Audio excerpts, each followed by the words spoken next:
Haba na dada, leo tunaanza somo muhimu sana kutoka Kumbukumbu la Torati sura ya 8. Musa anawaonya Israeli kuhusu hatari kubwa zaidi, si dhiki bali ustawi. Anawaeleza kwamba wakati wa baraka ndio wakati hatarishi zaidi wa kumsahau Mungu. Fungu hili ni onyo kwa kila mmoja wetu. Hebu tusome pamoja Kumbukumbu la Torati 8:1-20. Musa anawaambia, sheria zote ninazowapa leo mtazishike, ili mpate kuishi na kuongezeka, mkaingie mkairithi ile nchi Bwana aliyowaahidi baba zenu.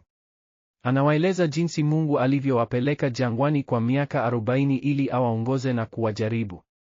Aliwafundisha kwamba binadamu haishi kwa mkate peke yake, bali kwa kila neno litokalo kinywani mwa Mungu. Hebu tuangalie mambo ambayo mara nyingi tunayasahau katika fungu hili. Kwanza, miaka 40 si tu muda wa adhabu, ilikuwa mpango wa Mungu wa kuongoza kizazi kipya. Pili, nguo zao hazikuchakaa wala miguu yao haikuvimba, hii ni miujiza ya kila siku.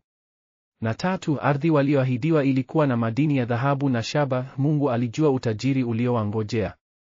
Mabadiliko makubwa ya kiroho yanayoonekana hapa, kutoka jangwani kwenda ardhi ya ustawi, kutoka kutegemea Mungu kwenda hatari ya kujitegemea, kutoka njaa kwenda hatari ya kumsahau aliyewalisha.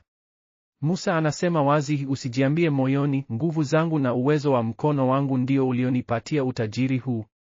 Hii ni onyo kuu kwa wote tunaopata mafanikio. Wanyamapori wa anga wanazungumza kuhusu kile walichokiona. Nimeruka juu ya jangwa na ardhi ya ahadi.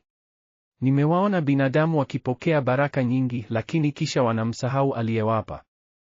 Mimi nilimwagiza Eliya chakula, lakini sijui kwa nini binadamu wanadhani wanaweza kuishi bila kumtegemea Mungu. Tumeshangaa jinsi binadamu wanavyopata uwezo na utajiri, kisha wanasema ni juhudi zao. Sisi hatusahau aliyetuumba. Sasa tutumie funzo hili maishani mwetu.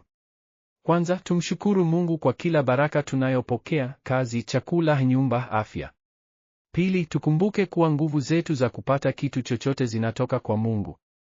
Tatu, tusiruhusu ustawi kutupokonya katika maombi na ibada.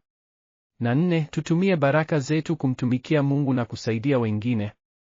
Tuombe. Mungu, tusaidie tukumbuke kuwa wewe ndiye chanzo cha baraka zetu zote. Tusiruhusu ustawi kutupokonya kwako. Katika jina la Yesu, amina. Jiandikishe kwa maudhui zaidi ya kusoma Biblia.